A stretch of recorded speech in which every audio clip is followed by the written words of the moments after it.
when no contact hurts more than staying, and why that's normal. There's a moment that almost nobody prepares you for. The moment when you finally decide to pull away, block, or go silent. And suddenly the pain gets worse, instead of better. It feels like your whole body is screaming at you, begging you to undo the decision you just made, as if walking away was the mistake, and staying was safety. A woman once told me, when I finally blocked him, I cried like I'd lost the most important person in my life. And the worst part is, I thought that meant I still loved him. But that's not love. That's your nervous system reacting to the loss of a pattern it relied on, even when that pattern was destroying your peace. See, trauma bonds don't break cleanly. They dissolve like emotional withdrawal. No contact removes the dopamine rush that used to come right after the pain. And when the brain doesn't receive that emotional relief, it panics. It sends signals that feel like heartbreak, but they're actually withdrawal symptoms. And here's something most survivors don't realize. The day you leave, never feels like freedom because your nervous system isn't ready for freedom yet. It's still programmed for survival. Your body doesn't miss him. It misses the emotional cycle. The same cycle that kept you anxious was also the cycle that temporarily soothed your anxiety. And when you cut the cycle, your nervous system doesn't know what to do. It thinks danger is increasing, not decreasing. That's why you might feel guilt, panic, loneliness, fear, and even physical pain. That doesn't mean you're weak. It means your body is recalibrating. So if you're feeling like no contact hurts more than staying ever did, hear this clearly. It's supposed to. Pain doesn't mean you made the wrong decision. It means your old identity is dissolving. And identities don't disappear quietly, they fight to stay familiar. Stay with me, because in the next part, I'm going to explain why what feels like love right now is actually your body going through emotional detox. You're not missing him, you're detoxing the cycle. Most people think no contact hurts because there's still love involved. But what if the pain isn't about love at all? What if your nervous system is experiencing withdrawal from the cycle itself, not from the person? This is the part very few people talk about, and it's the reason so many survivors feel ashamed or confused when leaving hurts more than staying. A woman wrote to me, on the days he ignored me, my body would panic. But the moment he finally came back, I felt this strange sense of relief as if he was healing the pain he caused. And now that he's gone, the panic comes with no relief afterward. That's not missing someone. That's your nervous system detoxing from emotional addiction. There's something biologically fascinating happening inside you. When someone alternates between affection and abandonment, between silence and sudden attention, your brain receives reward in unpredictable waves. An unpredictable reward releases more dopamine than consistent affection ever could. It's the same mechanism found in gambling addiction, intermittent reinforcement, and chemical dependency. That dopamine spike is what your nervous system is craving, not the person, not their presence, not their love. The spike, the moment of relief that always came after fear. So when no contact happens, your nervous system loses both the pain and the relief. It doesn't know how to live without the cycle. The silence now feels like danger because the system was conditioned to believe that emotional relief comes from the person who caused the distress. That's how trauma bonding builds itself inside the body. And this is why no contact feels unbearable. At first, you removed the source of pain, but also removed the only medicine your brain thought existed. This is why survivors say things like, I feel empty without him. I can't breathe at night. Something feels wrong inside me. Maybe I shouldn't have left. But those sentences don't mean love is alive. They mean the brain is detoxing. Your mind understands you left for a reason. Your body hasn't learned that truth yet. That's why no contact feels like heartbreak. It feels like the death of a relationship. But biologically, it's the beginning of a withdrawal phase. And just like any addiction, the first stage is always the most painful. Here's the part that changes everything. You're not grieving the person. You're grieving the emotional pattern that gave your nervous system a temporary sense of safety. And detox always feels worse before it feels clean. Ganchas. Internos, what you're feeling right now isn't weakness, it's withdrawal. And withdrawal is proof of attachment not to him, but to the survival pattern he activated in you. So don't mistake detox for love. Don't mistake fear for longing. Don't mistake pain for proof you should go back. In the next part, I'll show you why the first weeks of no contact feel almost unbearably and why that pain is actually the first sign you're nervous. System is beginning to wake up. Why the first weeks feel unbearable. When no contact begins, the mind expects peace. The heart expects relief. The body expects freedom. But instead, something completely opposite happens. Anxiety increases. Loneliness intensifies. And suddenly, every emotion that was numbed by the cycle becomes louder than ever. That's not failure. That's the nervous system leaving survival mode. If you spent months or years walking on emotional eggshells, predicting reactions, managing his moods, apologizing first, or constantly staying alert, then your nervous system has been living on high alert. Constant hypervigilance becomes your emotional reality. So when you remove the person who created that state, your body doesn't know how to live without the tension. It mistakes the absence of danger for danger itself. A woman wrote to me, "The second week felt worse than the first. It was like my body suddenly realized he was gone, and panicked. I thought that meant I wasn't ready to leave, but what she felt was the moment her nervous system understood that the cycle wasn't coming back. And that realization triggers withdrawal far stronger than people expect. Here's something you must know. The nervous system hates uncertainty more than it hates pain. Pain is familiar. Pain feels predictable, but uncertainty feels like emotional death. So when the toxic cycle is interrupted, your nervous system reacts as if something vital was removed, even though what was removed was the source of your suffering. That is why the first stage of no contact feels emotionally unbearable. You're not breaking the bond. You're breaking the illusion of safety that the bond created. The nervous system confuses familiarity with safety. So when you choose peace, the body feels unsafe because peace is unfamiliar. Confusion replaces chaos, and that confusion feels like abandonment. The brain keeps asking, what if I made a mistake? Not because he was good for you, but because chaos felt like company. Women often say, I don't know who I am without him. I feel empty. I can't explain why I miss him. It shouldn't hurt this much. But the truth is, you're not missing a person, you're missing a pattern. And your nervous system is grieving the emotional structure that once felt like home. And here is the part you must hold on to. The nervous system doesn't understand logic. It understands repetition. And repetition taught your body to fear silence, to crave the return, and to associate pain with connection. The first weeks are the worst, because they're the death of emotional conditioning, not love. So when you feel like breaking no contact, because the pain is unbearable, remind yourself of one thing. Your nervous system is reacting now, because it finally knows the cycle is ending. And detox always begins with emotional shock. Silence isn't punishment now, it's detox. There's a strange moment that happens after no contact begins. The same silence that once felt like punishment suddenly becomes the silence you chose, but your nervous system reacts exactly the same way. It panics. It aches. It screams for relief. Not because you want him back, but because your body hasn't learned how to exist without the cycle yet. When he used silence against you, your nervous system went into emotional starvation. Then, when he returned, your system felt relief. That relief became the reward. That reward became the addiction. So silence was never just silence, it was the beginning of fear. And his return was the end of fear. The cycle was complete. Now imagine this. You remove the cycle, and remove the reward. The nervous system is left in a suspended state. No fear, no relief, no pattern. It doesn't know what to do. Silence becomes more painful than chaos, because chaos at least promised temporary calm afterwards. A survivor once wrote, when he ignored me, I felt invisible. But now that I finally blocked him, the silence feels like I'm disappearing. What she was feeling wasn't rejection, it was withdrawal. The nervous system was detoxing from unpredictable reward. This is why no contact doesn't feel peaceful in the beginning. Peace isn't something the body recognizes yet. Pain feels familiar. Silence used to mean punishment. Now silence is freedom, but freedom doesn't feel like freedom at first. It feels like emotional emptiness. Here's another truth. When the person who hurt you created both the wound and the temporary healing from the wound, your nervous system believed he was the solution, not the problem. That illusion doesn't disappear just because you left. So now silence brings up everything the cycle hid: the fear, the abandonment wound, the loneliness, the unprocessed sadness, the emptiness that was covered by chaotic connection. This is why no contact feels like grief. It's not grief for the person. It's grief for the version of you who survived him. And that's important.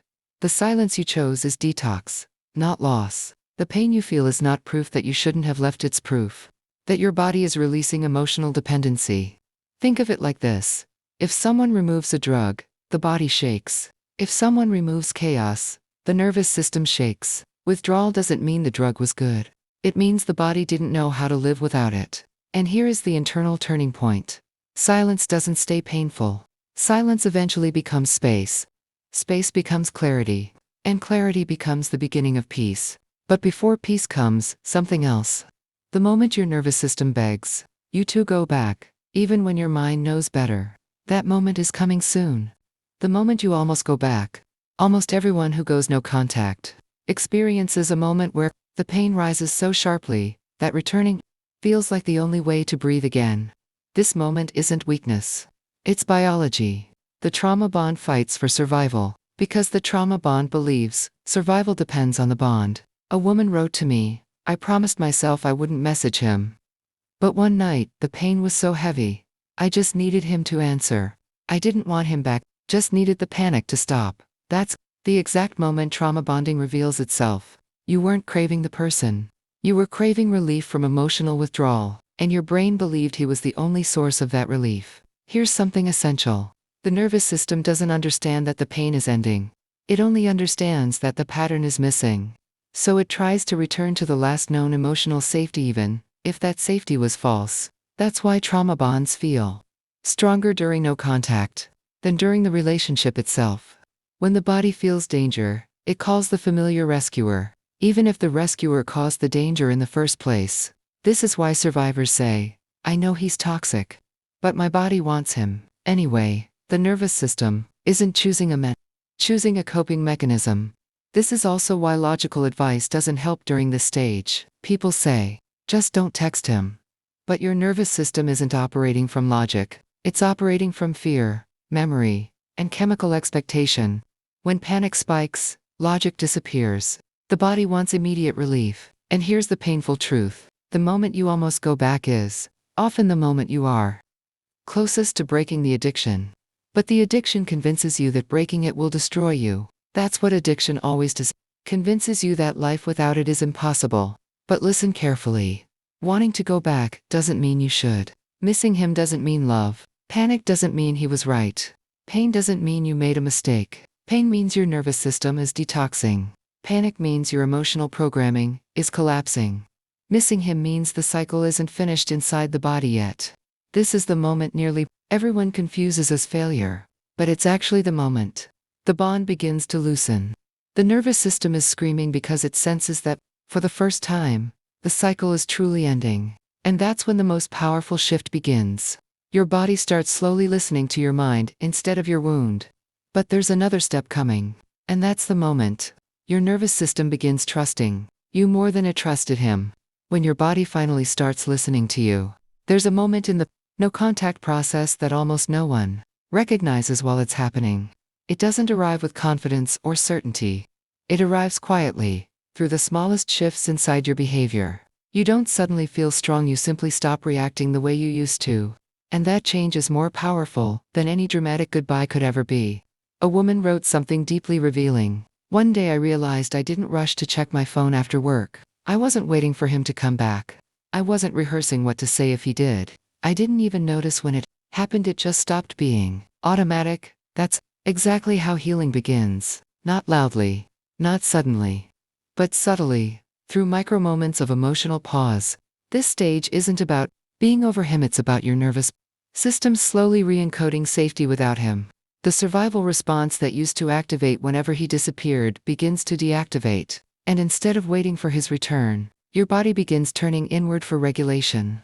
That's the moment your nervous system starts listening to you. You may notice you breathe differently. You sleep slightly deeper. Your thoughts don't spin as fast. Silence feels less like a threat, and more like space. These shifts are so subtle most people don't celebrate them. Yet they are the first biological markers of trauma bond detachment. Here's something powerful. Your nervous system can't obey two masters at once. Eventually, it must choose. It will choose whoever regulates your emotional system more consistently. And when he disappears, and you remain, the nervous system slowly learns that you are safer than the cycle. That's why exhaustion becomes the first form of freedom, not excitement. Not empowerment. Exhaustion. Your body gets tired of fighting for validation. It gets tired of waiting for the emotional reward. It gets tired of surviving someone who never offered safety. And one day, without announcing it, the nervous system stops participating in the emotional choreography. Neutrality begins. Not coldness. Not indifference. Neutrality. Neutrality is the opposite of panic. Neutrality is the first language of healing, and it's almost invisible. You don't feel triumphant. You feel strangely quiet. That quiet is your nervous system exiting survival mode. And this is where something extraordinary happens. The very same silence that once terrified you begins to feel easier than responding. That's when emotional dependency begins to weaken, not because you forced it, but because your body no longer needs the addiction to feel alive. But another layer is coming, one that feels confusing at first. Because when the bond weakens, something else takes its place: emptiness. The empty space that feels like grief. There's a moment in healing that almost everyone misinterprets. After the panic fades and neutrality begins, something unexpected appears. Emptiness. The chaos that once filled every corner of your emotional space disappears, leaving a silence that feels unfamiliar, heavy, even depressing. It doesn't feel like peace. It feels like loss. A woman once wrote, "I waited months for the pain to go away, but when it finally started to fade, I didn't feel better, I felt nothing. And somehow, that scared me even more." What she was feeling wasn't depression. It was absence. The absence of chaos. The absence of emotional adrenaline. The absence of survival mode. See, emotional survival has a rhythm. Even suffering has a rhythm. When you take that rhythm away, your nervous system doesn't know what to do with the space. So it calls the emptiness grief, even if what you're grieving is the removal of a cycle that was hurting you. This is why many survivors confuse healing with numbness. But numbness isn't the end of feeling. Numbness is the nervous system learning to exist without constant stimulation. Your body isn't shutting down, it's recalibrating. The emptiness you're feeling is not emotional death, it's emotional rebuilding. But rebuilding begins with clearing. And clearing feels like loss, because loss is the only emotional language your nervous system learned from him. Women often say things like, "I don't know who I am now. I feel like something is missing. I should feel free, but I don't." That's because freedom doesn't immediately feel like freedom. It feels like the absence of a prison you spent years adapting to. Here's something important. You're not grieving him. You're grieving the version of yourself who believed pain was proof of love. The version of you who needed someone to return in order to feel chosen. That version is dissolving. And every dissolution feels like grief. This phase confuses survivors because it's quiet. It's still. It's slow. Healing doesn't announce itself. It doesn't bring fireworks. It doesn't feel triumphant. Healing begins as emptiness, because emptiness is space. And space is where something new can finally exist. And here is the most misunderstood part. Emptiness isn't the end of the process. It's the beginning of identity reconstruction. But before reconstruction begins, there's a moment of quiet realization, when your nervous system stops longing for the person and begins longing for peace. That moment is coming next. The day your body stops missing him. There's a moment that rarely arrives with fireworks. No celebration. No sudden relief. It usually happens on an ordinary day, during an ordinary moment. Without any emotional announcement. You wake up, go through your morning, live your day, and suddenly you notice something that feels almost surreal. You didn't think about him. Not once. A woman told me, "I was driving home from work, and halfway there I realized I hadn't checked my phone all day. I wasn't waiting. I wasn't expecting anything. It was like something inside me just stopped." What she described wasn't strength. It was detachment finally reaching the nervous system. Detachment doesn't happen when you block him. It doesn't happen when you leave. It doesn't even happen when you refuse to go back. Detachment happens when your nervous system stops looking toward him for emotional regulation. This process always begins internally before it becomes visible externally. The nervous system learns long before the mind accepts. The body stops reacting long before the heart stops remembering. And this is the part that catches survivors by surprise. Because for so long, the pain felt endless, like it would never fade. But one day, quietly, the pain stops commanding your emotions. It becomes background noise. Faint. Almost like a memory instead of an identity. Now here's what most people miss. You don't stop missing him because you stopped loving him. You stop missing him because the bond has nothing left to attach to. The nervous system stops expecting the cycle. And when it stops expecting, it stops craving. Without the craving, there is no withdrawal. Without the withdrawal, there is no emotional addiction. Without the addiction, there is no attachment. Detachment is the absence of craving, not the absence of memories. You may still think about him from time to time, but the thought doesn't sting. It doesn't pull. It doesn't trigger. It just exists, like a cloud passing across the sky, but without weight. This is the moment when many survivors realize something profound. I'm not waiting anymore. You're not waiting for him to return. You're not waiting for him to explain. You're not waiting for him to apologize. You're not waiting for him to be who he promised to be. You're simply living without him inside your nervous system. That is the beginning of emotional freedom. But the process doesn't stop here. There's a deeper realization coming, the understanding that you weren't battling him all along. You were battling the emotional wound that existed long before he ever arrived. That's the truth waiting in the next part. You weren't holding on to him, he was holding on to your wound. At a certain point in healing, a quiet truth begins to surface. It doesn't arrive through rational thought, it arrives through emotional clarity. You start realizing that the bond you thought you had with him wasn't actually a bond with a person. It was a bond with a wound inside you that he kept alive. A woman once wrote, "When I looked back at the relationship, I saw that every moment I thought I was fighting for us, I was really fighting the fear of being abandoned again." That sentence holds a deeper truth than most people ever recognize. You weren't attached to him, you were attached to the emotional story he awakened in you. Every toxic cycle begins with a wound long before the relationship. Childhood neglect, emotional unpredictability, rejection, abandonment, and environment where emotional safety was never consistent. When the adult partner arrives and triggers those same emotional scripts, the nervous system doesn't feel afraid, it feels familiar. And familiarity is powerful enough to override logic, self-respect, and even pain. You weren't addicted to chaos. You were addicted to the relief that came after chaos. And that relief reminded your nervous system of the crumbs of affection you learned to survive on years ago. That's why leaving doesn't immediately heal you. Because the person wasn't the wound. The wound existed long before the person. He just provided the stage for the wound to replay itself. And here's the painful truth. You weren't trying to save the relationship. You were trying to save the part of you that was still wounded. When no contact begins, that wound finally loses its constant trigger. And when the trigger disappears, the wound starts becoming visible again. That's why healing feels like grief. Because you're grieving the part of you that was holding the wound in place. This is why survivors often say, "I feel like I'm losing myself." But what you're actually losing is the version of you that was shaped by emotional survival. When that version dissolves, your identity feels unfamiliar. Not because you're broken, because you're rebuilding. And rebuilding begins by understanding that he wasn't the source of your pain. He was the repetition of it. At this point, something powerful happens internally. Your nervous system stops seeking safety in someone else and begins seeking safety within you. And that shift is more transformative than leaving the relationship itself. Because leaving doesn't end the trauma bond. Healing ends the trauma bond. And healing doesn't happen in reaction to someone else. Healing begins when your nervous system no longer waits for the past to return. There's one final truth that completes this chapter, and it will change the way you see everything that happened. No contact doesn't end the story, it begins your freedom. There's a moment, somewhere in the quiet, after the panic fades, where you suddenly realize something you never imagined you would feel. You're not fighting anymore. Not fighting for answers. Not fighting for closure. Not fighting to feel chosen. The war inside you becomes quieter than the memory of him ever was. People believe no contact is the end of a relationship, but the truth is, no contact is the beginning of a new relationship with yourself.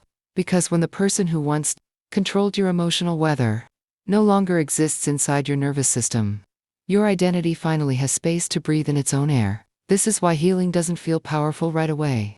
Healing feels like exhaustion, like quiet, like long pauses, like days where your only accomplishment is surviving your own thoughts. But slowly, that survival turns into something No contact doesn't remove pain immediately. It removes the emotional permission for that pain to continue. Little by little, your nervous system learns that peace isn't the absence of noise, it's the absence of waiting for someone to fix the noise they created. Your nervous system learns that calm doesn't need permission from someone else. And eventually, your nervous system learns that safety was never supposed to come from another person. It was always meant to come from you. The final stage of no contact isn't forgetting him, it's remembering yourself. One woman told me, "I didn't heal because he was gone. I healed because I finally stopped going back to the place that kept breaking me." That's what no contact really is. Not a punishment. Not revenge. A return. A reclamation. A rebuilding of the version of you that existed long before the wound. Learn to survive someone else. You don't heal because the door closed. You heal because you stopped reopening it. And here's what I want you to remember every time the silence feels heavy. The pain you're feeling right now is not a sign that you're going backwards. It's the final echo of a bond breaking inside your nervous system. Pain isn't proof of love. Pain is proof that the wound is releasing what it no longer wants to carry. And when the wound releases you, the world becomes quiet in a way that finally feels like peace, not emptiness. So before you leave this video, ask yourself gently, what part of me is finally ready to stop surviving him? Whatever answer comes is the beginning of your freedom. If this spoke to something inside you, stay close here. The next episode will explain the moment your nervous system stops missing him. Even when your mind still thinks it does, you don't have to do this alone. You're already rebuilding silently, just by being here.